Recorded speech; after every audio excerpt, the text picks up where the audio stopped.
Hey guys, if you love QF's content on our free Sundays and Thursday sessions, then please visit our Patreon page in the description and sub to the Black Kluge tier or higher for full access to not only our bonus weekly Tuesday night shows and the alternate Sunday shows you've been missing, but also to the exclusive episodes not available to the lower tiers. It's roughly the price of one coffee a month, and nobody at Starbucks will make you laugh like we do for that kind of scratch. In addition, when you sub to the Black Kluge tier, you'll get 2 weeks advance access to each Thursday session on Patreon before it makes it to YouTube. But I do follow a Hunter Schafer, so maybe that's why the algorithm Well, brought him that into was how Ladyboy. it started. Yeah, that's how it started. And they said, well, let's see where we can take this with him. So they start This guy pushing likes the edges Ladyboy. of the envelope. Yeah, they're pushing me into a lifestyle. I don't know. Yeah, you're being groomed, Howard. I'm being groomed. I like Ladyboy. Don't worry. Oh yeah. And you can see the guy's like, well, how would we have a baby? Oh, don't worry. We make baby in my butt. It's okay. Do you watch Euphoria on Sunday nights? No. On HBO? I love that show. I don't know why. I just do. It's a bunch of kids fucking up and doing drugs and shit. And Yeah, I'm not into that. I'm a big Zendaya fan, and I'm a big Hunter Schafer fan. Okay. Every time don't I see like Hunter to see Schafer, people running around being miserable. I like that. I relate to it. And I like watching kids. I like Zendaya. And I like Hunter Schafer. But, she's miserable. Hunter Schafer used to be, was born a boy, and now he's a woman. And I like him. What can I tell you? I like her. She's very intriguing to me. I mean, I'm like, every time I watch her, I say to my wife, I can't believe she used to be a he. Just, I watched the show mostly just to look at her. So, I like it. I wish they put... That's odd, I love You're that. not letting I her love be it. her. You keep reminding yourself she used to be a he. Yeah, I'm odd. I didn't say I wasn't odd. What do you want from me? Okay. I'm not odd. I just want to point it out. I go, she's got a damn good body. You know what I'm saying? You know who is, when you said who do you think of immediately, she is fucking stunning. I stared at her face because her face, she's perfect. Amy I know who Robach. you're going to say. Hunter Schafer. You know what, man? Beth thinks I'm leaving her for Hunter Schafer. I follow Hunter Schafer Who on is Instagram. Hunter Schafer? Hunter Schafer is trans.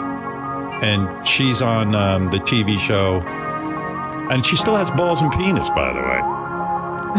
And the other day, I was talking about Hunter Schafer, and Beth goes, "You're in love with Hunter Schafer." I said, "That's right. I am in love with Hunter Schafer." She goes, "Yeah, well, what are you going to do with Hunter Schafer?" I go, "I don't know. I mean, I'm not sure. Not sure how that works." But I go, "I don't know. I don't know what's doing down there."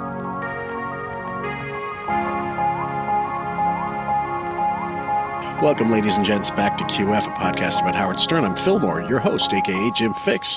With me for this ride down memory lane is Mr. Jay Santi, our man with Turnbuckle Tabloid and a bona fide, genuinely nice guy. He's officially on vacation, but he's graciously allowed his time to be usurped by me in recording this classic bit of Stern cinema with Jan Michael Vincent. How are you, buddy?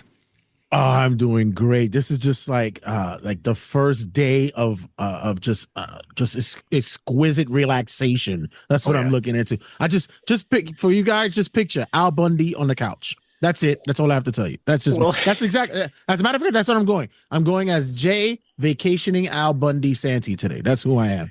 Do you remember the feeling of the last day of school? Like right before the summer holidays, and how everybody, you couldn't burst out of the school fast enough and jump off. You wouldn't even take the steps one by one. You just jump off them.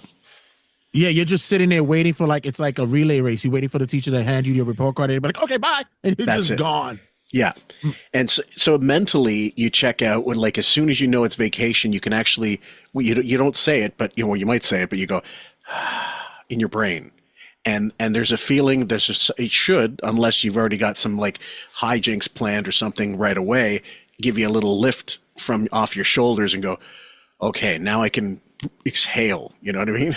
Let me tell you, at my place of work, it's rare that you can get the time off that I got, and especially in the summertime. Yeah. So I wouldn't say rubbing it in everybody. Yeah, I was rubbing it in everyone's faces. Yeah, I was. Because listen, I have the tenure and they know that I rarely go out on vacation. So when I got the time that I got, everybody was like, who are you having sex with? Like, yeah, everyone. But that's besides the point. See you guys next month. Guys, I chose, we still are going to do the follow-up Pat Cooper return, which is like, I think the following year. It really was a long time after that last appearance that he showed up. Who told you that? I said maybe we'll mix it up and we'll add that to a subsequent recording. Maybe when I'm in Canada, we'll tackle that one because I like to mix it up and give you guys, unless it's a massive thing and we have we have to really end a saga in short order. In this case, I figured this is a great classic interview that they used to bring up quite often, and it's because Jan Michael Vincent, as of 1995, this one goes back to January 12th, 1995. I guess Stern's birthday, if I'm not mistaken. Oh yeah, definitely. 112, yeah. And he was washed up in show business. And I'll read you the write up here. It's Wikipedia, but they're actually correct with this because I did read this in other things. He battled alcoholism and intravenous drug use for much of his life. In 1977, 1978, and 79, he was arrested for possession of cocaine. Who wasn't? And in 84 and 85, he was arrested after 2 bar brawls. In 1986, he was charged with felony assault, but was acquitted after his attorney argued that the woman tripped and fell on a telephone cord in his home. The old telephone cord defense. Okay. That must have been a long cord. Yeah. In 1988, Vincent was arrested for drunk driving, but avoided jail by entering rehab. Jesus Christ. In 2000, a $374,000 default judgment was made against him after his former girlfriend alleged he had physically assaulted her after her breakup and caused her to miscarry their child.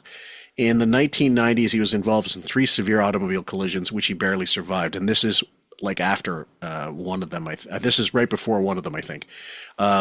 The first near-fatal accident occurred in February 1992. In the second accident in August 96, Vincent broke 3 vertebrae in his neck. He sustained a permanent injury to his vocal cords from an emergency medical procedure, leaving him with a permanently raspy voice.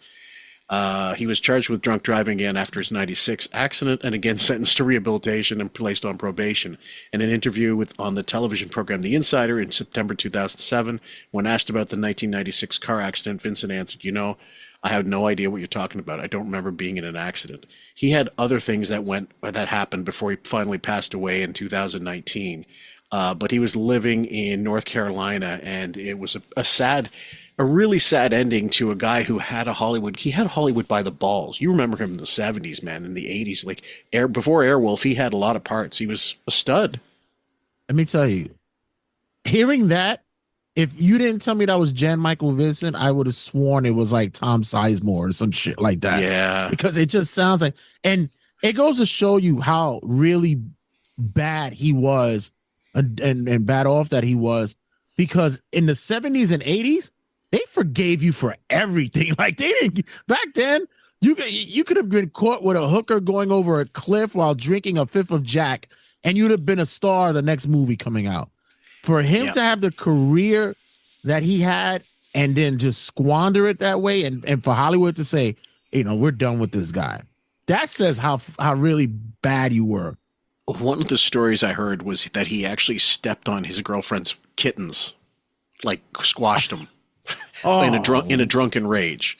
And I like the imagery is already too much for me, but when Tom Sizemore is a good analogy, but it seems as though Tom Sizemore flamed out a lot faster and his career got washed up maybe earlier than it would have been had he been 20 years older, like had he been in the business 20 years earlier.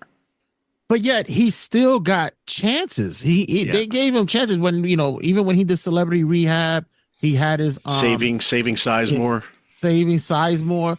Hollywood still had, because there was still a likable sensibility about him. He still had directors. He still had, Tarantino that really wanted to get him in.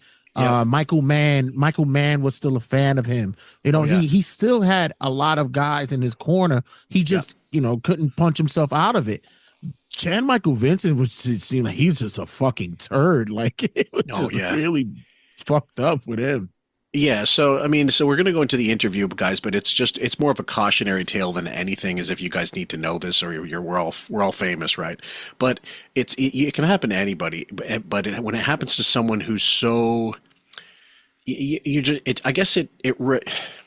It's the method. The message is addiction ruins everybody at some point. It doesn't matter how rich you are, how successful you are, or how shitty your life is. It makes your life shittier. And this is a perfect example. I remember him from, God, he was in, my favorite with him was with Charlie Bronson and the Mechanic, the original one. That's still one of my favorite endings of all time. But God, he was in so many films. He was in Big Wednesday as well. He was great in that. And in his look, he had the Hollywood look. He was just easily a Hollywood hunk. Like he had that appeal. I know that my mother's friends would look at him and he was just they would gush over him. Right. Yeah, like he was, my mother's over here listening to me while I podcast, and she's sitting and says, "Yeah, that was my man." Like, thanks, Mom. My favorite was Gary told a story about how his agent referred to him as Jan Michael Vodka. That's brutal, man. The guy's own agent. So here we go. He's in the green room first. I'm a big fan of Howard Stern. Are you? Big fan. What was the coffee on? How long have you been listening to Howard? Since he broke. Yeah, black. Really? Since his water broke. What do you like about Howard? Huh? What do you like about Howard? Not a thing. Not a thing? Do you know anything about him? Yeah, I know a lot about him. I asked to go on the show. I'm not being paid to go on the show. I'm asking. No offense, Jan, but I keep thinking Jan Hein, but no one pays to get on this show. I'm assuming this could be me just listening to this right now. We might have had a liquid breakfast, like it's like whoa, maybe a couple of somas with it as well, maybe. Oh maybe? Yeah, he went to McDonald's and he had an Egg McWhiskey that day. So yeah, absolutely. I asked if I could go on there. You know what I liked about him? What? He stuck up for me. Really? How'd he stick up for you? How'd he stick up for you? Well, when this whole thing went down, I never stopped no kidding. And that's the only thing I'm going to deny. As I said, and I haven't watched this video in probably 15 years. And I don't remember, but I remember it from the story from the Joe Esterhaus book, Hollywood Animal. And it outed all kinds of different, like celeb gossip at the time and shit in one chapter. The group sex. I'm going to. Oh, sorry, by the way, you're going to need that drop because I'm going to get one. I'm going to get it. I didn't stop no kitties. I ain't stopped no kitties. If we could only get it isolated from the music, that would be ideal. Right, maybe he'll say it during the course of the interview, but and probably he will. But we'll check. We'll keep going. So you like that he stuck up for you? Well, I like it a lot. Jan Michael Vincent looks like I don't know, he had some kind of accident or something because he got an eye patch on and everyone's coming in here saying Jan Michael, I think he was in a car accident or something. Really? I don't know what he is, but he wants to come in and tell us that he didn't beat his wife. All right, let's bring him in. I think he must have gotten a bad rap in the tabloids. Well, they were writing about it quite a lot. There were lots of allegations and some kind of, I guess they were getting a divorce. Yeah. And she made a lot of allegations. And he took a lot of crap, so he wants to come in and say, hey, I didn't beat my wife. All right. We couldn't get OJ, so Jan Michael came in. He's anyway. Standing in for him. Let me see Jan Michael. Hey, let me see you. Hey, that's you. I dig the eye patch thing. I dig the eye patch thing. Sit down. Hey, that's you. I've seen you in a bunch of movies. Too many movies to count. By the way, guys, his salary for Airwolf, and this is like 1984 to 1987, mid-80s dollars, was $200,000 an episode minimum. Yikes! That's like that's wow. That's massive. That's Cosby money. That's Cosby money early on. At the time, early 80s, I think Larry Hagman was making $250,000 an episode for Dallas, maybe more, but I think about that in 81 when he renegotiated and almost lost the job, campaigning. He was over in England doing an interview saying, well, we'll see if we get to come back with a Who Shot JR thing. He almost was replaced. And his story was amazing, Larry Hagman. But then I'm trying to think who else at the time would have got that kind of money. Maybe Sherman Hemsley. No, Carol O'Connor probably. In 84, 85, maybe, yeah. Or maybe. early 80s, like 81, Yeah. I'm thinking maybe Carol O'Connor. Before that, Sherman Hemsley, I don't think quite as much, but quite a lot of money. Jesus, who else? Yeah, Alan in the Alda? early 80s. Possibly, but he was also tied to the fact that he was directing the shows as well. So maybe That's true. Yeah, and it was also at the tail end of MASH. So Yeah. maybe. Yeah.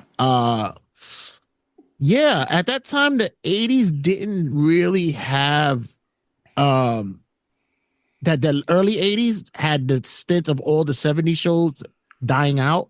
Yeah. So there was a lot of shows that were starting up and failing. So Right. you really didn't get that. So it wasn't until like you get like a Hill Street Blues or maybe like a St. Elsewhere or something like that. A lot of ensemble pieces where people Right, there were no massive stars. Cosby's Show would have Right. been as a sitcom, but I don't think even he got as much money because No, he was also he got it later. He had a piece of the production as far as I knew as well. Yeah. So he probably had a production deal with CBS at the time, or not? I think it was with NBC rather. NBC.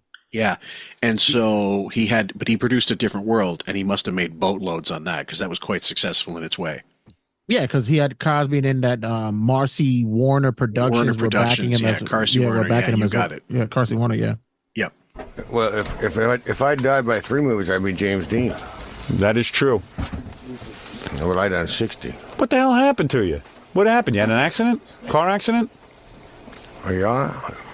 Am I? Yeah, you're on. Put on your headphones. You'll be able to hear everybody. That's Robin over there, Jan Michael. They're not being filmed, right? Well, we have a video for the E Show. You familiar with the E Show? You don't, I don't know. You know why I came on here? Yeah. I like you. You do? Yeah. Hey, somebody listen to likes this me. show? Jan Michael likes me. Finally. You listen to this show? All the time. You're the only guy in Hollywood willing to admit it. Huh? You're the only. That just shows you exactly how far he'd fallen. This time, who were the celebs that would come on at the time? Let's be realistic about this. Certain people, right, like we had Wesley like big Snipes. names? Wesley Snipes, when he was promoting Money Train, he came in. I think early Right. on, like something. No, that was a couple years No, later. that was later. Yeah, that was Yeah, later. 97. Yeah. Let's see. Van Damme. he He was also did in a have- downslide. He had Arnold come in at this time. He did have Arnold in. What was Arnold promoting? Do you remember? I know it was before True Lies. I know that. So he had something. True Lies was Yeah. 94, if I'm not mistaken. So 93, So 92? it might have been. Then you know what? Oh. Then it might have been True Lies. Yeah, it might have been. Last Action Hero. Last Action Hero. There you go. Bingo. That's what it was. Last Action Hero. And it didn't help. Right. So maybe that's, part of the Stern curse. I don't know, man. But either way, it was rare to get people that were really like pistol hot on the Stern show in that era. You had to like the Yeah. show and be a celeb. And if you did, it would have been, like the Frank Stallones, the Mark Harrises, Richard Simmons when he decided to come back, whatever. But he didn't get a lot of big stars back then. He had like Richard Lewis, Belzer. He Yep. had like those guys that were going in. Yeah. The only guy in Hollywood willing to admit it. I got a stunt girl who's willing to admit the only time she ever got hit by a guy was because she pressed it too far. What, press me too far? No, not you. I didn't say that about you. Hey, Jan Michael. No, I want to know something. Yeah. How do you get up this early every morning? Okay, so he told a horrible anecdote about a stunt girl who got slugged for pushing it too far. I would have dug deeper into What's it? Like, Yeah. what are we talking about? Is Stephen King Stephen King book? Well, I'm trying to think of the last big project he was involved in. I suppose it would have been David Lynch, Lost Highway. I think he had a part in that a couple of years later. His filmography gets really pathetic near the end. It's almost as bad as Richard Pryor's entire filmography from 1981 onwards. But, you know. Hey, listen, I still love The Toy. Dogs. The Toy was good. The Toy. Oh, come on. Christ. Is it better than Moving? Critical Condition. Critical Condition. Oh man, the one I can't remember if he was plugging that on Larry King or something. They asked, "Yes, what's it about?" He goes, "It's about 80 minutes too long." God love Richard. Let me tell you something. That's a good question. That's a legitimate question. The question is, how do I get up early and be on your rock every morning? And let me tell you the answer to that. You want to know the answer? You want to know the truth? Then? Yeah, you're moving with Mike. I'm not qualified to do anything else. You know what? I'm a little too old to retrain. That's right. What am I going to do? If I look at me, you know how old I am. Let me take a look at you. 73. Let me see. My man. Am I close? Okay, so his teeth must be gone as well because he looks like an 80-year-old who forgot his dentures at the mall. It had to be, it had to be from the car accident. That's exactly probably either that or that's what meth does. When meth be meffing, that's what it does. Christ Almighty! Oh my God! I'm looking. All right, thank you. Okay, go ahead. I'm looking at his IMDb, and right. he started popping up he did like pop after a while in 96 he was doing B movies and such. He did an episode of Nash Bridges. Jesus. God. He did Buffalo 66. Okay, he was in that. Down the line, that was it. His last film was White Boy in 2002. Jeez. Wow. When the mighty have fallen. Wow. I'm mistaken. I thought he was in Last Highway. Maybe I'm thinking of someone else whose last appearance was on that. Maybe who? Hold on. Let me see if I can find that Last Highway because there's somebody Last Highway, Lost Highway. Sorry, not Last. Lost Highway. Yeah. Let me see because I'm going down. Highway. Yeah, he was in a lot of. After Airwolf, they put him in a lot of those made-for-TV trash movies and stuff. Oh, Robert Blake, his last film, and Richard Pryor's, and Jack Nance as well. They were all their final film performances. Oh, okay. Yeah, because after that, we famously saw Robert Blake on trial, basically, and I'm still looking for that appearance of him on the Stern Show on the Howard TV. I just can't find what year it was. I have the audio, but I'd love to find that one again because Robert Blake was such a fucking piece of shit. Oh man, Jan Michael Vincent had his standout performances in Born in East LA as well as in Tarzan in Manhattan. Christ Almighty! Wow. Yeah. That was cool. How old are you, Jan Michael? I'm 50, but are you really? Yeah. I swear to God, you look like a guy 50. That's what you look like. No, you look like a guy. Well, first of all, you were in an accident. What, a bad accident? You were in a bad accident. When was your accident? What happened to you? You're over here. Oh, Robin's over there. You can't. Okay, so this is in between accidents. So when he was interviewed in 2007. I mean, that could have been dementia as well, but he was he at some point it affected him, and along with the wet brain and whatever other drugs he actually claimed he didn't remember some of these accidents. So it doesn't surprise me. I wouldn't be surprised if you remember the 80s. Period. Yeah. Like it was like wow. Yeah. Can't even Don't see. tell him where I am. All right. I'm a voice in your head. Jan Michael. There you are, baby. Hi. Jan Michael, let me get this straight. What happened to you? Because I see your one eye that isn't patched is almost fully closed. And it looks like your lip is swollen. Yeah. No, that's how I got 180 stitches in here. You're kidding. Well, what happened? Well, I had a Harley Davidson in the back of a white pickup truck that I really treasured. Right. And I love this little baby. I don't think it's going to work out. Got it. But I asked her, I said, did you pay my pickup payments? Right. And my insurance? Yeah. Yeah, sure. And so I come back at 2:30 in the morning, and at 2:35, it's on the print sheet when I went to pick up the Harley. They wouldn't give me back. Wait a second. Let me get this straight. You're saying. Listen, Howard, please do us a favor and get it straight, because I'm starting to get a little foggy myself. Like I got residual meth fumes going into my head. This is the early days of Henry Hill. When Henry would get on the show, this is exactly what Henry would sound like. Oh yeah. They make Hank the Angry Dwarf sound like a Rhodes Scholar. Like Gore Vidal. Christ almighty. So basically he's saying he was supposed to make a payment on like a repossession of his, like his things were getting seized, and there was some payment supposed to be due and had to be made so he could keep this lovely Harley that he's talking about, maybe a Softail or something. Saying you had a truck. I did have a truck. All right. You put the Harley on the truck. Yeah, I went to Love Ride. You went to The Love Ride, the big motorcycle ride that's for charity. See, I wouldn't know that. I'm not a real man. Jan Michael does manly stuff. What is that? Like bikers and stuff get together and just ride around on their bikes? You know what a 1% patch is? No. What is that? It's a manly thing. Is it?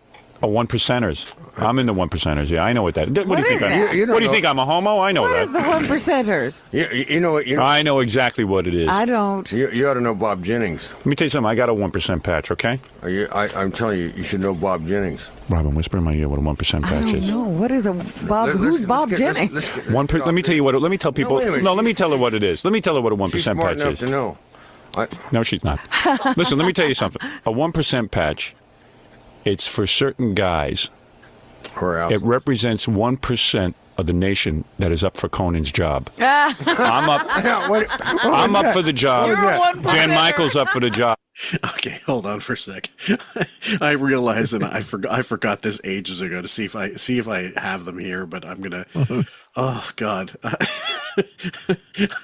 Okay, I don't have them. I don't know exactly where it is. I'm gonna have to look back really hard. But I had saved, and probably on Len's thread as well, that I have with him.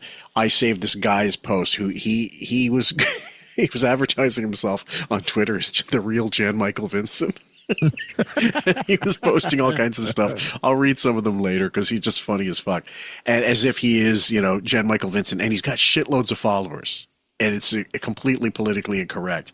And he's using his face, like he's signing everything Airwolf and saying, "Send me cash now." Hashtag Airwolf. I love him. And he just got. How's that? Go ahead. So we were talking about the stars that he had on during '84, who he had lined up, the cavalcade of stars that were going in through there. So I have a listing from the drive that we have. In June 20th of '94, he had Eric Roberts in. Ooh. Okay. Now, Eric, who was in a big movie back in '83, was he promoting Best of the Best 3 at that point? He had in June 23rd of '94, he had Mark Hamill. Okay, Mark Hamill, who was doing pretty much voice work at that point. By that time, he had because long gone were the days of Star Wars then. Oh yeah. John Wayne Bobbitt called in at that time. All about the dick, even if it's severed. Okay. Oh no. Okay. Schwarzenegger 94, 7/21/94. He's Schwarzenegger is in to promote. Yeah, True Lies. He was in. Okay, interesting. He didn't even bother for it. So he's actually doing some proper plugging for what should be a success, and was certainly. 7/26/94. He had Jim Carrey in promoting The Mask. Interesting. Yeah. Did he ever come back in? No, never. Maybe in the, I think in the like 2016 or sometime, maybe. But I'll have to look. I'll have to look that up. Go ahead. Also in '94, he had Bobcat Goldthwait who came in. Yeah, 94. I remember that one. That's where he talked about Nirvana. We might have to cover that one day because it's actually not a bad interview. It's just a matter of and Bob looks, and he gets pretty perturbed actually at some point. Robert Daltrey came in August. Roger Daltrey, yeah. Tom Jones and Tom Arnold came in August as well. Yep. Sandra Bernhard, who was always there. Yep, for a while. And but see, Tom Jones was on. Aside from Schwarzenegger, there's no one else that's on the way up. Tom Jones was trying to promote this comeback thing. Like he had an album called The Lead and How to Swing It, but it didn't really do anything for him. I think he was a couple of years away from Sex Bomb, and that was internationally a massive hit, a massive fucking hit. As insane as it was, it really did. It did slap in many radio stations. Big time. Yeah, pretty much down the line, he had from here on, Danny Glover popped in. Lou Jim Diamond Brown. Phillips came in. Jim Brown was there. Of course, Al Michaels came in. Yeah, it was not the cavalcade either, but he had some coming in. Some of them liked him. It was certainly more interesting than what they would have now and what they do have now. I mean, like Maren Morris. I mean, there's some of these fucking people that come in, for fuck's sake. Charlie XCX. And the musicians are not. He's trying to get the rock. He's trying to get the music thing going so he can be Mr. Rock and Roll Hall of Fame. But the actors at least would keep him in tune with what's happening in the business. Sort of. I've always found the music interviews the least impressive back then and even now, because he's pandering too much. With the film, he has to do too much thinking.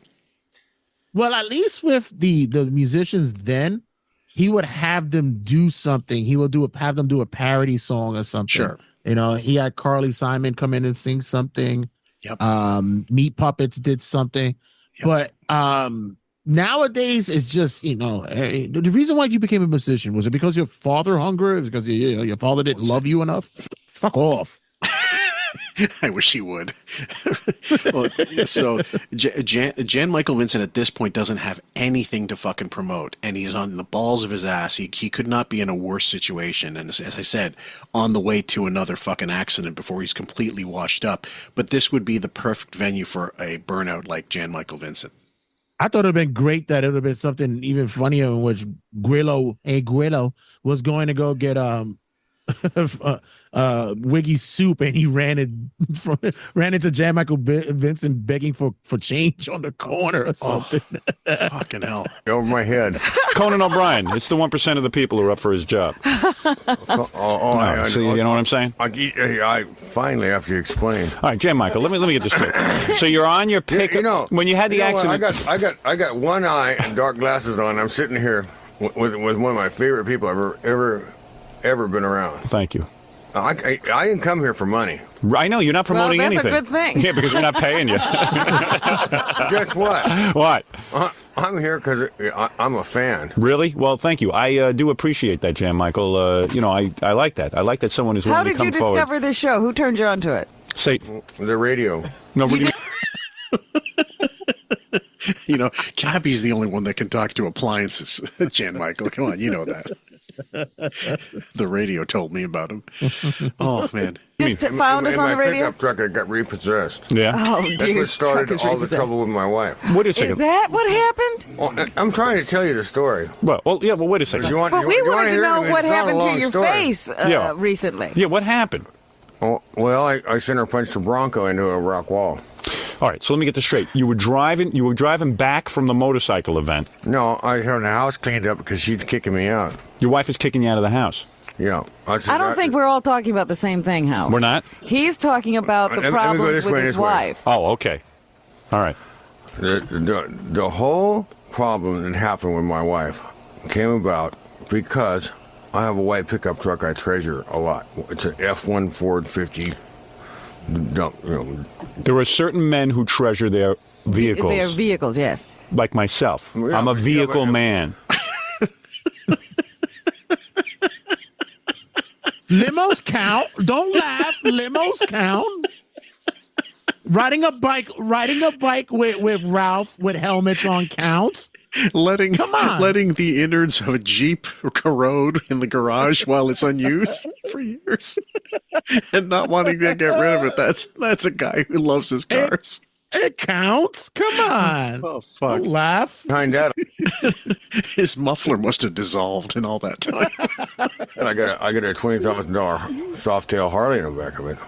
And it was repossessed with the Harley? Why was it? Yeah, but I Oh, asked. man. I asked. I went with Willie Nelson for 2 days in the bus. Mm-hmm. That's a fun trip. No, but wait a second. I don't understand something, Jan Michael. All right, here's what happened. You were probably you were married to some piece of ass, right? I mean, she must be good looking, right? Am I a little bitch? Yeah. How is she?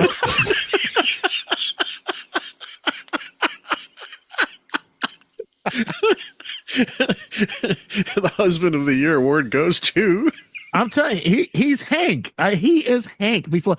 And if you hear him talk, and then it's also a blend of Imus. It has like that Imus voice as well. A little bit. Yep. Yeah. When Fred does Imus, that's what it sounds like. It's better. He's got it all naturally. Sounds like he swallowed thumbtacks or some shit. Yeah, and he, you know what? It's almost like he's a whackpacker now when he's in the studio. One-eyed Jan. Sorry, go ahead.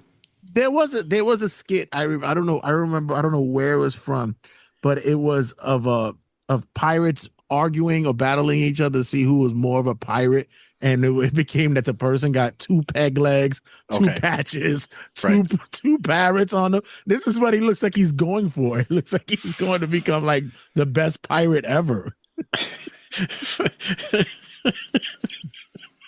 He's got shades over. Well, he has a patch over shades. Like it's. Pirates of the Cuervo Gold. Christ almighty. Was she good? I mean, she was a beautiful woman, right? I know her since she was 15. All right, so she's a beautiful woman.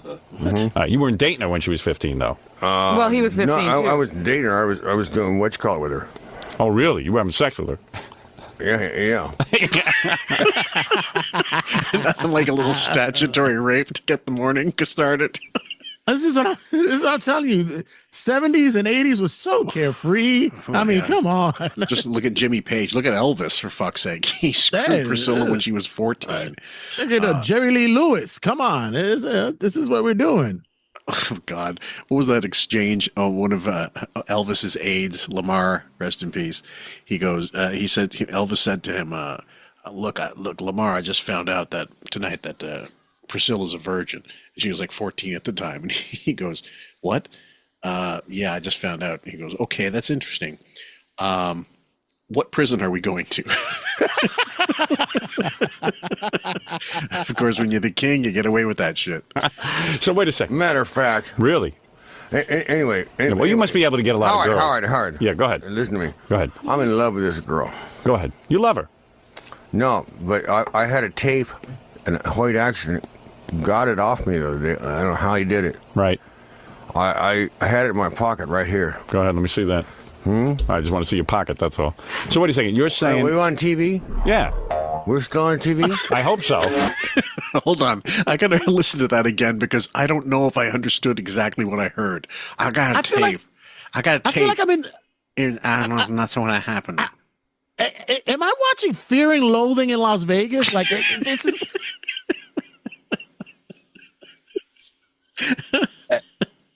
It's like it's like I took peyote or something. What the hell is going on here? You know what? This is like you couldn't audition like this. Like you couldn't if you were auditioning for a derelict, this would win. Like if you just went into the central casting, any film that needs a bum, please, like just a crackhead, anybody. I don't have to be articulate. I just need to be. He's got the look. He's got the slur. I'm already. I don't have to act drunk. This is not method acting at all. This is it is. The meth part is true. Yeah, go ahead. Listen to me. Go ahead. I'm in love with this girl. Go ahead. You love her. No, but I had a tape, and a white accident got it off me the other day. I don't know how he did it. Right. I had it in my pocket right here. Go ahead. Let me see that. I just want to see your pocket, that's all. So wait a second. You're saying... Are we on TV? Yeah. We're still on TV? I hope so. I mean, I got The cameras. electricity is running. Yeah, if the electricity isn't running, we're screwed.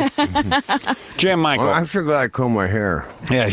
Anyway. I'm trying to keep all the You got no idea. I'm not following the story, Jan Michael. Well, I'm not following Jan Michael's story. Now, who are you? I'm David. Who are you, David? David Kreif. David Yeah. Kreif? So that was him. So David Kreif was responsible for. He was in tow with Jan Michael. He's in tow with later on with Amy Fisher, and of course Lou Bellera. Lou Bellera, look at yeah. this! Look at this pretty pussy.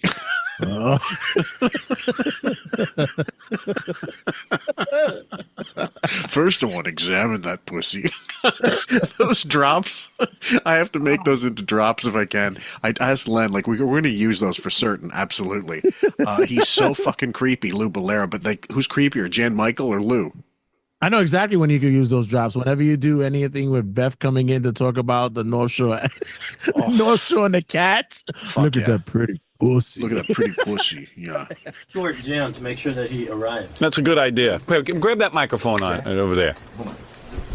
Jan, everyone's got people in Hollywood. This is your guy, right? Friend of mine. Yeah. Friend of yours? Yeah. I don't understand how Jan Michael hurt himself. Jan was having a little problem with his wife. Right. And he was in Malibu. Yeah. Where his house is. Right. And he had a little Mexican girl who cleans his house. Right. Go through his windshield. And what? And then he took an Go through his windshield? What? And we're saying it's just so nonchalant, like this just is a common occurrence. It's like, right? Oh yeah. Mexican just went through my way. Usually it's an Ecuadorian, but this time it was a Mexican.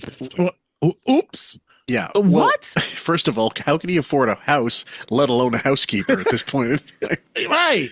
I mean, the residuals for Airwolf aren't that lucrative, guys. After you've signed the 1,000th check. Let me see. So I want to see how many episodes Airwolf had. Go ahead, you run it. It was 3. It was 3 years, and I think I read 80 or so, 79 or 80.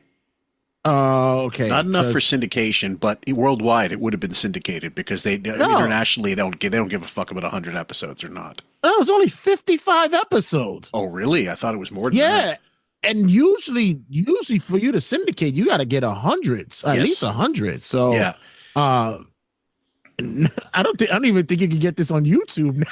Oh man, you want to hear one of the stupid, like he was famous for boneheaded financial plays, but Burt Reynolds fucked himself with Evening Shade. Remember Evening Shade, early 90s? Oh wow. He had, I think they had 99 or 98 episodes. I think 99 episodes. He didn't have enough for syndication. He thought they were going to make it, so he took out a loan against syndication, projected syndication deal, and he took out a bank loan, a massive loan. And they never got syndication, so because they didn't make it to 100 episodes. Even though I'm certain there was enough there to syndicate even some markets, but not enough to offset whatever that loan was. So he owed the bank shitloads of money and couldn't pay it back. Another surly human being. I heard that he ended up he was about to foreclose. His house was going to be in foreclosure, but his neighbor bought the house eventually for him or off of him or whatever it was. I think he was able to live there. Yeah, he was. And now the ranches, you go on YouTube, his Jupiter Ranch is now like a shambles, but I don't think anybody has the property. I don't know who has the property. Probably the bank foreclosed on it. If the buddy left it to just sort of decay away, and some things are still there, like the stage, the theater stage, whatever. And some of his restaurants might still be there in pieces, but God, and Lonnie Anderson cleaned him out. Holy fuck. That was his Graceland, yeah. Yeah, big time. An impact, and luckily she was an illegal immigrant, so there's no lawsuits or anything. Not yet. Right. What? He's not any more clear than Jan Michael. Yeah, right. But you and Jan Michael are very cryptic. Can I just say that? We're very mysterious. It's right. kind of Wait a second. Let me get this straight. Can I keep my story straight? I don't know. Yeah. Why don't you let Jan Michael tell his story? Yeah. You can try. You to tell the story. David. Yeah.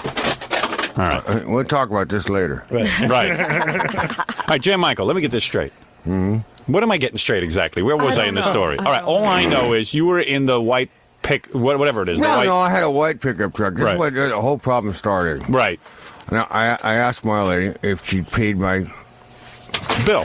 She's got hand-eye coordination. I had a tape that was Hoyt's got now. Right. I'm kind of unhappy about that because I wanted to bring it to play it for you. Jan, let me understand what happened here. You are. I have a tape of White Scott? Of White Snake? What did he say? Welcome to my world. This is my night at work. Every night. This is my world. For those tuning in for the first episode, tell people because this is definitely going to go a Sunday episode. What? Tell the fine folks out there who may be listening for the first time to QF what it is you do. I work in inpatient psychiatry, and this is exactly what a night. And mind you, this guy's a celebrity at this point, or has money or something. Yeah. But yet, it sounds just like It was also reminding me of. Remember when Casey when he was off the show and he called in and he's like, Benji is cockstrong. Like that. He was like all over the place with the whole conversation. It reminds me of this as well. Are you talking about when he was off the show and then they didn't make a big fuss over it, but then they called him in, he called in and then started hurling abuse at Tom? Right. He was going at Tom and he said, Benji has good big nipples or something like that.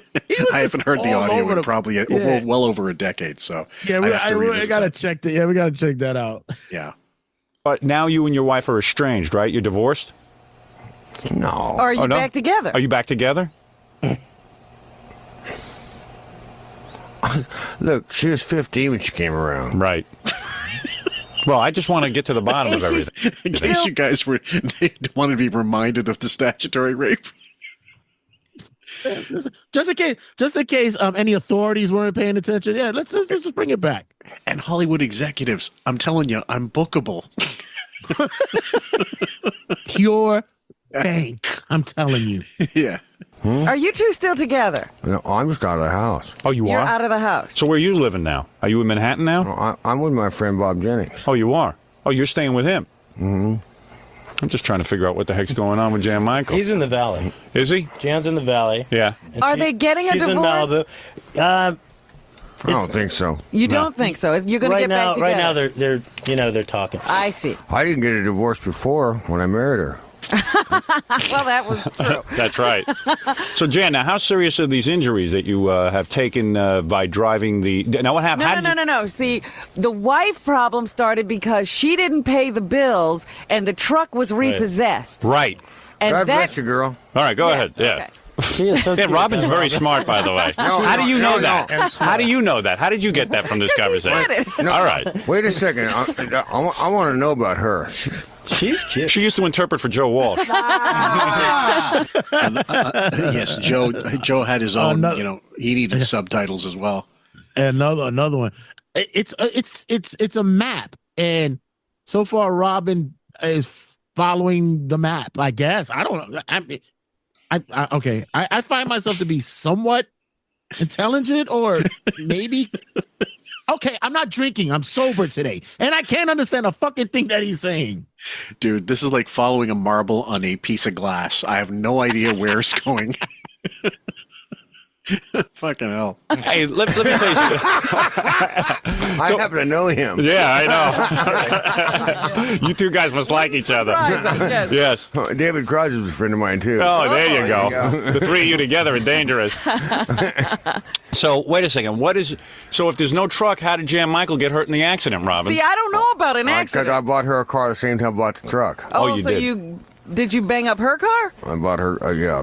What'd you get her? I bought the ranch for her car. Well, you must have a lot of dough. I mean, you've been in a lot of movies, right? Oh, yeah, I'm rich as shit. Really? Jesus Christ.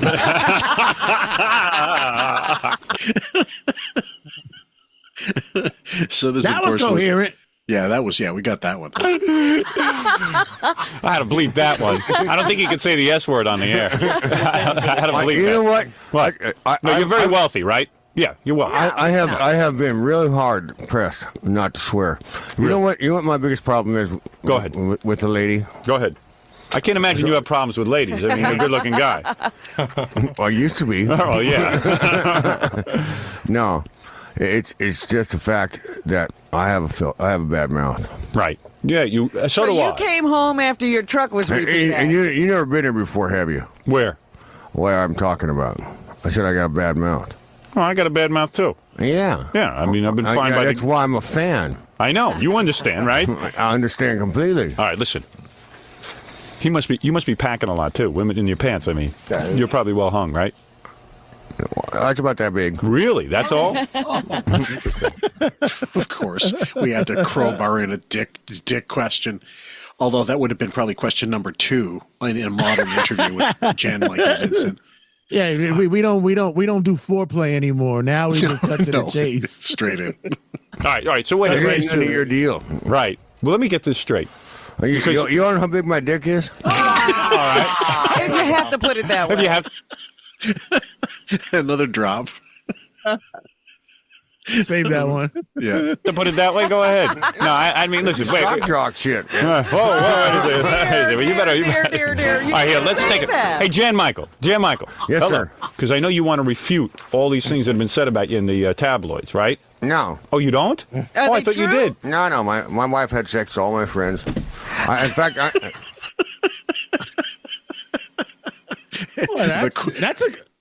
that's an ugly turn. He's painting quite the Sistine Chapel of domesticity here, isn't he? Wow. Fucking hell. And I thought I had problems. Maybe I will have that third piece of pie. I feel great. are we in the air? Yeah. Yes. I gotta be good going right now because you know what? What? Our weekly meeting's 2 weeks overdue. Oh, really? The weekly beating. The weekly beatings. No, but what I'm saying, Jan Michael. No. Wait a second. Yeah. Wait. This business. Fuck 'em.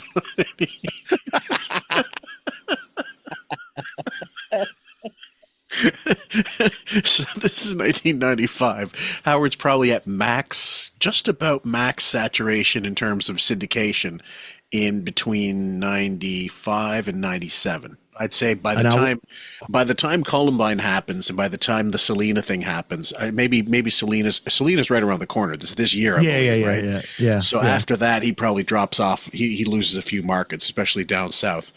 But imagine all the agents listening to this interview. I'm wondering how much time he got left on that dump button. Because you get a certain amount of minutes for it. So didn't it seem like for a minute there that Ben Affleck interview on Stern? Didn't you feel the same way about that one? Except that if it was another era, it would have finished Ben off. Yeah,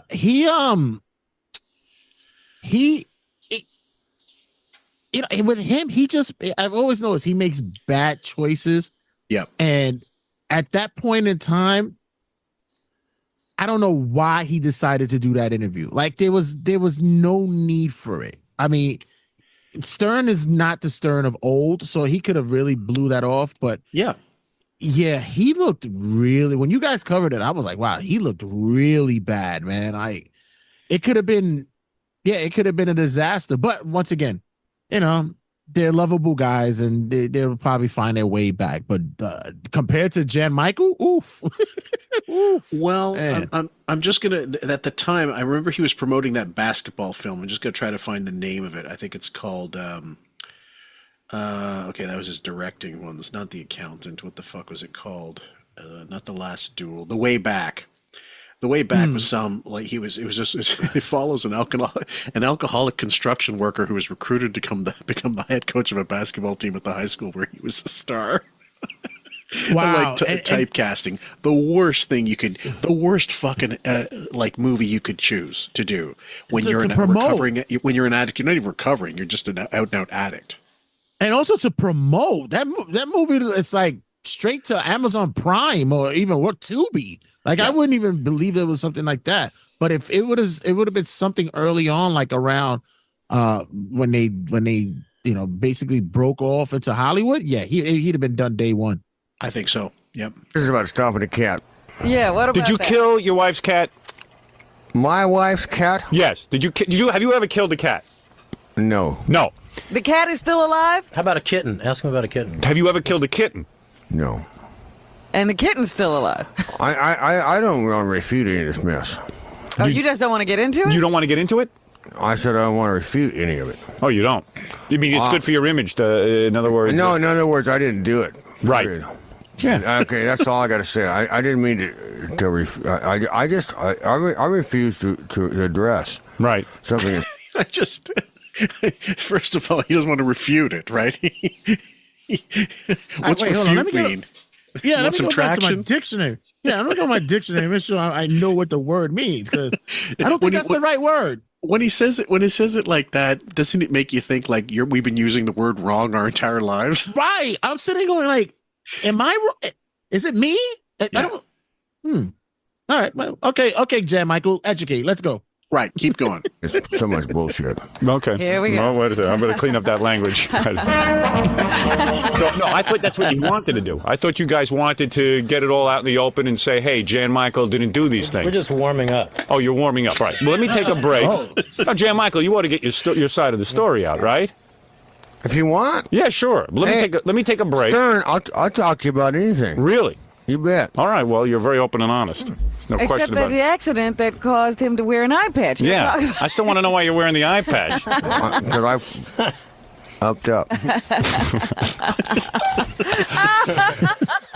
This might be the best interview I've ever done. I don't know what anyone's talking about. You know what? All right, let me take a break. Thank you. All right, all I'm going to do is try and get to the bottom Got of a this. smile out of him. Who, Jackie? Jackie's where you are. Right. He went right to that zone. There isn't a night that Jackie isn't like you. Yeah, but you're back over there behind the glass. That's right. All right, listen, we're with... Good looking you are, too. Thank you. He was talking to me, Rob. Oh, sorry. Hey, how many girls you figure you've had sex with in your entire life? Oh, Lord. Just give us the famous I ones. said, oh, Lord. A lot of girls, right? Oh, man. When women walk up to you... You know what? You're walking into an area. I don't talk about girls. You don't? No. Are you a gentleman? Yes, sir. You are? Well, just tell us the famous ones. I have had a lot of sex. You have? Tell them about Kim Basinger. You had her? Not me. Oh God! So Prince. Hopefully, Prince didn't follow Jan Michael. Everybody, the line for the AIDS test starts behind Jan Michael. All right, everybody. Ooh. All right, let's do that. You know what? Considering the drug addiction and the alcohol addiction, it's amazing that he didn't get HIV or something like that, because I don't know. It said he had an intravenous problem too. I don't know what that would have been. But as far as I knew, the booze was the primary problem for him all through his career and leading up to, and then by the end, I'm certain he became diabetic or something. He had an amputation because before he passed away, he had to get a leg amputated or something like that. He was in horrible shape. In '94, he was in 2 films. One was Impy Tabi. Whatever. And listen, at least it sounds more coherent than what he's talking about on Stern now. And Singapore Sling. Okay, I'm just going right into this. What the fuck, Singapore Sling? It sounds like what he was drinking, not what he was working on. Singapore Sling, Billy. And what's really key is you can't even click on to find out more about it. You have to go to IMDb or .com or something. Right. Yeah, so before Nash Bridges, he was in Jurassic Women and Lethal Orbit. It's the way that he sounds now sounds exactly what movies he should be in. Those are Jurassic Women, men who sex underage women, whatever. It just sounds like he should be in these bad movies. Well, there's this, it says here, The Life and Times of Grizzly Adams. That was ages ago. Escape to Grizzly Mountain. Let's see what that is. Oh, that must have been one of those. Oh, it's a sequel, for fuck's sake. That's nothing to do with that. That was probably direct to TV. Yeah, it's one of those probably like Disney shows and movies or whatever. Yeah, I mean, Ice Cream Man. A direct-to-video black comedy horror film produced and directed by Norman Apstein and written by Sven Davison and David Dobkin. The film stars Clint Howard as the title character, Olivia Hussey, Jan Michael Vincent, David Warner, and David Naughton. Interesting. It had an estimated $2 million budget and was released on DVD in 2004. And canceled sequel. There was a Kickstarter that didn't happen. Oh man, you know what? I don't feel bad for him because he did it to himself, and Right. You know, it's not like. Can you think of? Okay, can you think of any drunk or addict in the business that you actually had sympathy for, aside from somebody like Artie? Not big again. Like when they're abusive to themselves, it's one thing, and they can be endearing still. But when they've been abusive to others, as he clearly was, and he got busted for in several court Right. cases, you can't have sympathy for these people. No. Robert Downey Jr. was the quintessential early stage or early one. That was the one that you really felt for. And he was one that didn't he was one that only hurt himself. He didn't hurt really anybody else, you know. And That's right. Look at his bounce back. He got cleaned up and did what he had to do. But he would be the one. Yeah, I can't think of too many offhand. Yeah, like again, like what I'm going to say, maybe somebody like Philip Seymour Hoffman. Yeah. But with Philip, you didn't really know that, you know, until later on that you found out that he was dealing with these real issues. Like you didn't really know that much. No, it came up. I remember when it happened. It was very sudden, and people like I had no clue that he was a recovering addict. I mean, it's more common than I guess I understand, especially in the business, but that he was clean for a while, and then got fucked up again and relapsed right before the end, and it's just such a loss, because imagine all the films we didn't see him in that he could have been in. Yeah, and when it happened, it was just him. Really, did he just finish doing Capote at that time? I think so. Yeah. Yeah, and that was gonna be, boom, the break right there. Everybody should sit around and tell on me. What? He doesn't like to kiss and tell. I'm sorry. All right. Yeah, mellow out. That wasn't nice. Bad, David. Yeah, David. Hey, what's with David? I'm about to get him slapping. Really? You didn't beat your wife, but you'll beat him. That's what he did to Kim. Right. Well, let's just suffice to say you've had your share. Of course. Right. I got married very young, you know. So did I. Yes. That's why. How many wives have you had? One that I had a baby with. Right. Then I had another that she wants a baby. She wanted a baby. She wants a baby. She wants a baby, the one now, right? Yeah. Oh, you only have two wives. I'm a breeder. Yeah. How many kids you got? And he's a stud too. What lovely fill he was missing out on carrying his fucking seed. Now, granted, at one point there's a good person somewhere in that DNA, obviously, because he was, like I said, a massive stud back in the day. And I mean, in terms of Hollywood, like you mentioned, he looked like a California, model essentially when he was really young. And he got roles in westerns. He got roles with they mentioned Kim Basinger. He did a film with her in the early 80s. He was in The Winds of War before he got onto Airwolf. But it's interesting because he had a film career for a while, and then when he did Airwolf, at that time, TV was definitely considered like the basement of show business along with radio, because film stars didn't do movie and vice versa, like movies and vice versa. Then eventually, I think Jennifer Aniston was kind of responsible for bridging that gap a little and appearing in films and making enough money to make them profitable. So then the stigma went away. But I think there's still a divide between TV and movies. And like actors, TV actors and movie actors, there's a bit of competition there. That and the fact is that actors are, inherently lazy, to be honest, because with TV, it's, it's weekly. You gotta, you have to crack it as the routine. And with movies, if you ever been on the set of a movie, you're really just sitting around in your fucking trailer waiting to be called to the set. Right. And that's really it. And you're basically chilling most of the time. So, and they kind of, that's why you'll look like Jan. He had a lot of free time. Oh, yeah. He had shit to do. He looked like Jim Carrey's character in the Deadpool, Johnny Squares. That was, of all the Dirty Harry films, that might be probably my third favorite. Third. No, the Enforcer's the worst one with Tyne Daly. I hated that one. Oh yeah, no, that was bullshit. But Magnum Force is up there. The Sudden Impact I loved. I thought that was a great film. Yeah, nobody puts ketchup on a hot dog. when you talk about Enforcer, that was the one that it wasn't even in order. They would usually play that last in any Clint Eastwood marathon because they knew everybody was going. They were going to sleep.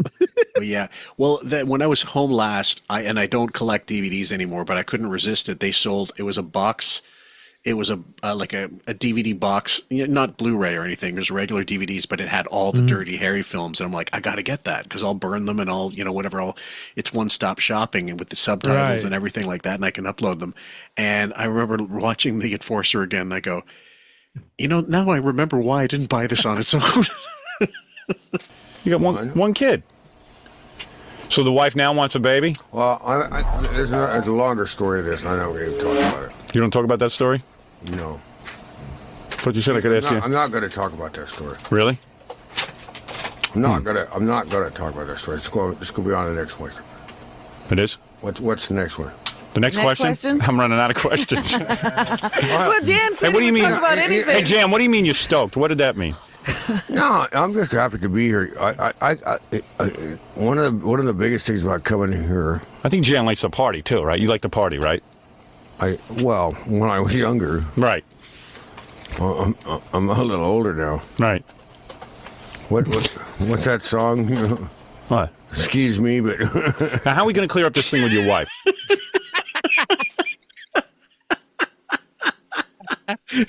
We all know that lovely ditty. Excuse me, but by the but everybody knows the other classic here. Oh man! The allegations were that she was beaten a lot. Once a week. I right. I have a time schedule. When's the next one due? Okay, first of all, we're gonna get the remixes. But what the fuck? He has a watch? Yeah. Wow. He just surprises you at every turn. Oh man, he has a house. He has a white. He has a baby mama or a would-be baby mama. He has a white pickup truck somewhere, and he has a Mexican cleaning lady. A Mexican cleaning lady who went through the windshield. You mean you would beat her on a regular basis? No. I'm overdue 2 weeks. Is that right? She's behind. Jan, she's behind. I got to hurry up and get back to the hotel because I'm still in California time. Now, Jan, and that she was forced to have sex with all his friends. Oh yeah, my friends really love her. Who are your friends? Who are your friends? Willie Nelson? Well, he's a friend of mine. How's his pot? A lot. He has good pot? He's always telling me. I said a lot. A lot of pot. Didn't say it was good. I don't know. Not my favorite thing. Really? You don't smoke? Huh? You don't smoke? No, Jan does not. He does not smoke? Unless I'm with Willie. Right. You can't help You but sort of inhale. have to if you sit there with Willie. I don't smoke either, but I've been with Willie. I think I'm high. You want to hear the straight story? Yeah. You said he sucked my daddy's dick for one of my... Whoa, wait a second. Hold on a second. You can't say that.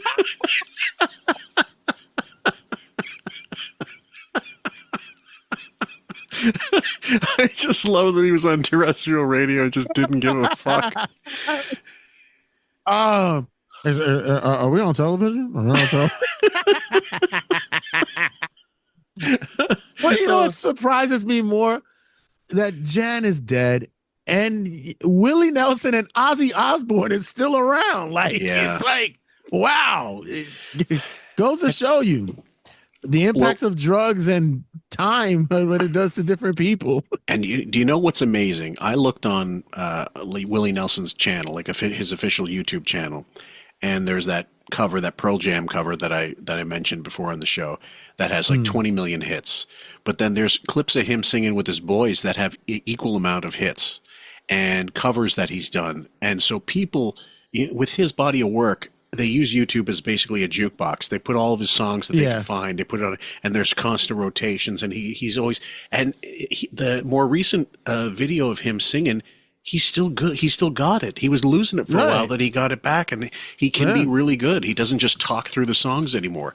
And who's the other one you mentioned? Ozzy. They did the final show in Birmingham just last weekend, and it was I wouldn't have liked to have been there because he was in a chair, and I found that kind of depressing. And I felt like, just let him be. He doesn't have to do this. I mean, I'm happy that if he wanted to do it, and as long as it wasn't Sharon like crowbarring him into there so she could get a few more fucking Louboutins from the Black Sabbath and Ozzy money, but that they deserve a send off for sure. But I wouldn't have liked to have been there. I know Florentine went. I know Norton went, and they would have had a great time. But I was happy seeing Ozzy 12 years ago. And with Sabbath. Jesus, I think that concert was like 10 hours, 15 hours long as well. Shit, for him to wait to go on, it would have been fucking painstaking. It could be worse. He could be one of the fucking Jersey boys still out there singing. Fucking Frankie Valli. Have you seen video of him? He's a fucking animatronic. He looks like a character from Disney World. Like I feel so bad for him. Oh yeah, that is one that, like, what in God's name is he insisting upon this? Like, does he have his faculties to do this? I don't think so. It just looks like they just say, all right, they put him up, have him prop him up there, and just have someone behind them singing. It's awful. If only we could get someone to take. The only way, the one who needs to have the cane taken across his neck, the vaudeville hook, is Paul McCartney. And then after him, like Phil Collins had to retire. He had all kinds of issues, like physically, that he can't play the drums anymore. And I don't blame him. Supposedly, Billy Joel, he said, he recently had to cancel some shows or something, or postpone some shows. And the press release was, it's nothing to do with his brain, which makes me think it's everything to do with his brain. Let's not billboard what the obvious is, all right? We're supposed to keep that indoors, not out, but posted outside. That's right. It's like, and no, I'm not fucking my daughter. So, I mean, God forbid. Jesus she was Christ. 15 years old. She was 15 years old when I met her. 15-year-old, like, he's still on this, dude. On the radio. You can't say that on the radio. That's a great line, but you cannot say that on the radio because this government has ridiculous laws. I got to move to another country just to interview you. Do you understand what I'm saying? Costa Rica's good because we got no FCC over there. Yeah. All right. Listen to me. Listen we are here with the great star Jan Michael Vincent. And the final allegation was that he stomped his wife's cat to death. All right, so he said he... Give me a break. Well, that's what they said. He wouldn't harm a fly. Look, I want to address anything she said about sex with people or anything else. I know better. Okay, and so do my friends, by the way. Now, what about David? Is your friend over there? Did you have sex with Jan's wife? No, but I did with his stomped kitty. You did. You had sex with Jan's cat? No, his wife. Cool, his wife is the sweetest thing. Right. And they've had some problems. I mean, how long have you been married, Howard? 21 years. How do you do it? You have no. I've been married for 2 years. You have no idea. I love it, but you can't take it. It's tough. No, it's just a hard thing. And Jan's been with this girl for 20 years. 20 years. Just like you. 20 years you've been married. No, 17. 17. So she's 32. At any moment, I'm just waiting for him to just say, "Go have sex with your mother." He's right there he's right on Hank level. I'm telling you. Oh God, and that was a pretty good Hank impression, by the way. I know you've studied his episode, his appearances, like the Torah. Oh God, I miss him so. God, he was something else. He was just a force of nature, wasn't he? But they've been together 20. And there are temptations. Listen to me. Listen to me. Go ahead. All right. Yeah, there's pussy. How much would you pay for rock and roll trivia, Hank versus Jan Michael Vincent? Oh, please. That's a sellout every night. I'm telling you. Wow. Okay. Name this tune. The Lamb Lies Down on Broadway. Jan Michael Vincent, you want to refute that? From the great song from Pussy everywhere. Oh, wait a second, Jan. You can't say that. And there are temptations. Listen to me. Listen to me. Go ahead. All right. Yeah, there's pussy everywhere. oh, wait a second, Jan. You can't say that. Everywhere you look, huh? Jan, you're a great interview, but I got to interview you in another country. All right, go ahead. Anyway. All right, you're right. No, everywhere Anyway, there's women. listen to me. All right, go ahead. I love this girl more than you can imagine, more than you can dream. If I could, I brought this tape. Show you what she does. She's one of the greatest country singers there is. Is that right? You are in love with your wife. Okay, so that's what he's talking about. He's got tape of his wife, but my God, what the hell was he saying before? Please. And they were serving him the joke for the longest. I was waiting for him to say it. They kept talking about stepping on the cat, stepping on the kitten. Yeah. There was a pussy joke just waiting to get fucking read out there. You know what? And I wonder in something when the interviews go like this, does Jackie know enough does he know enough to stop writing, or do you think he's just writing some just in case and throwing them to Howard anyway? Yeah, he has some on the side on deck ready to go. Right. Is that what you're here to say? More than dead in love. Dead in love. You would do anything. You for don't her. want anybody else. I don't need nobody else. Do you need another woman, or do you need her? I need her really bad. Oh, so you came to get her back. I don't think I'm going to get her back. Why do you say that? You are Jan Michael Vincent. Do you want to call her? Yes. You want to call her up? Can we call her? Wait, don't announce the number over the air. No, don't do that. Yeah, write down the number. Give us the number, and we'll call her. All right. I can't see, Park. You can't. He was in an accident. I don't know about calling her. Yeah, maybe you better not. Because aren't you guys like? I think maybe. It's 5 in the morning there, and she just got back from New York. No, I talked to her this morning already. You did? So we could call her? Yeah. Did she say it was all right to call her? Let's call your first wife. Let's call her. You want to call Bonnie? No. She's in Idaho. Who's that? Your first wife? It's mother of my daughter. Oh. Well, we don't want to wake her up. She's got a kid to get off school. She's got to get a kid up. And my kid's 21 years old. Well, if Jan wants his wife back, why can't I? She's got her own school. You know what my daughter did? What? She got herself a scholarship. She's living in mid. Wait, Jan, listen to me. She's living in mid. Midlands. Yeah. West Mifflin, Pennsylvania. Middle Earth. I was waiting for the whole Midtown Manhattan. Let's get there, Jan. I'm with you. Let's get there. Fuck. These are all like fragments of a story. Like it's like watching Memento. You just got to put the pieces together one by one. It reminds me of when my parents would call Greece in the mid '80s, and the connection was so awful. You didn't know if you're gonna connect.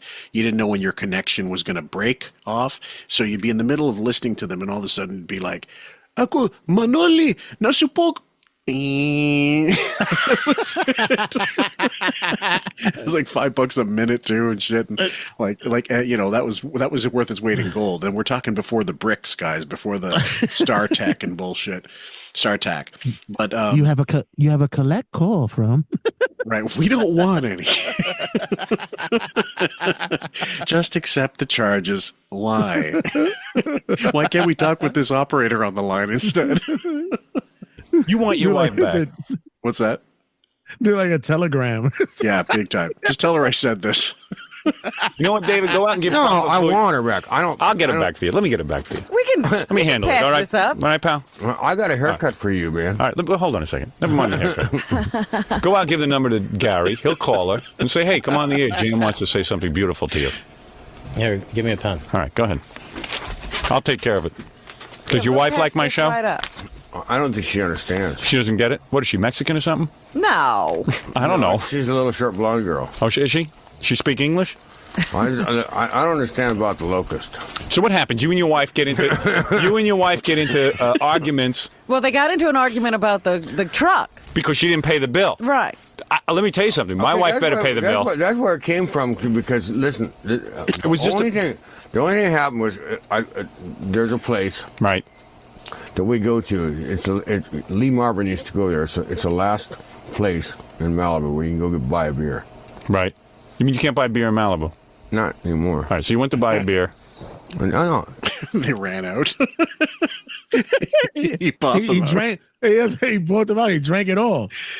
Well, I wanted to ask you: is that guy David? Is that the same? Because you mentioned that he was tied to Amy Fisher. Is that the same guy that Artie got into the argument with Joey Buttafuoco? You got it. Oh wow, he's been with the show for that long. Shit, what a leech. Yeah. And he clearly holds on to damaged people long past their expiry date. Wow. And feeds like that's part of the reason why Artie got so annoyed by him, because he was just this complete bottom feeder, which, you know what, everybody in the business needs an agent if they're a high enough level, and looks for an agent because they want more money, they want gigs, they want, you know, I get it. But like if you're an agent's, the way agencies work, especially look at the Buchwald organization. Nothing but it's C-list and below. Do you know what I mean? If you look at it, it's not a very good list. Now, mind you, they got Ralph Macchio and William Zabka, I think, are both with Buchwald, but they were with Buchwald before Cobra Kai became a thing. Right. You know what I mean? Now, I guess they stayed with him. Cobra Kai's massive. Like it was finished, but it was a huge hit. It was a big enough hit to go on Netflix, I think, finally. Yeah, they just did a movie with Jackie Chan in it. So it's a Karate Kid movie. So the franchise is still rolling. Yeah, and so that means something to the bottom line. But again, that's not an outlier. That's something like, you know, how many? I don't know. Somebody's getting some fucking Smarties commercials or some goddamn Oreo commercials for voiceover work. But Buchwald is not an agency you go to if you want to be hip and you want to go up in the business. But either way, somebody like David Kreif just attach himself to the lowest common denominator. I wouldn't be surprised if he was also connected to what's the name? The guy that John Wayne Bobbitt. Yeah, like Bobbitt and all that stuff. Anybody who had like that 15 minutes of fame, he tried to pull another minute out of it. Yep. It's outlawed. It is outlawed. Yeah. So you went with your wife to buy a beer. Cheech started that. All right, but listen to me, Jan. I'm really trying to understand this story. I want to understand what happened between you and your wife. Because I feel bad. Does it feel bad? No, I'm saying I feel bad for you.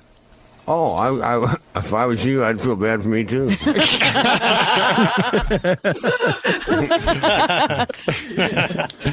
You know, Jan told me during the commercial, he says, listen, I want to get on your show. I want to clear everything up. Well, I'm trying. I know. He's trying. And guys, we will give him another chance to try next time we tackle this installment, the next installment rather. You get the choice for this one, and if you've got some kind of train wreck track that you'd like to dedicate to Jan Michael Vincent. Oh man, can you do something like with Jefferson Airplane that has drug references? Okay, loads, man. I mean, are we going with? Let's go White Rabbit. We'll go White Rabbit. Well, drug references, I mean, there's shitloads of songs. There's a tear in my beer because I'm crying for you, dear. Heroin you know what? by Just Lou for that, Reed. Let's get since Willie's been talked about, let's get a Willie Nelson song out there. Let's find a Willie song out there. All right, hold on. Let me think. Yeah, guys, we're going to settle on Me and Paul, some version of Me and Paul from Willie Nelson because it involves some narcotics inside, so that's fine. A little of is pretty good for us. So, why don't you give everybody a shout out about Turnbuckle Tabloid and what you got coming up?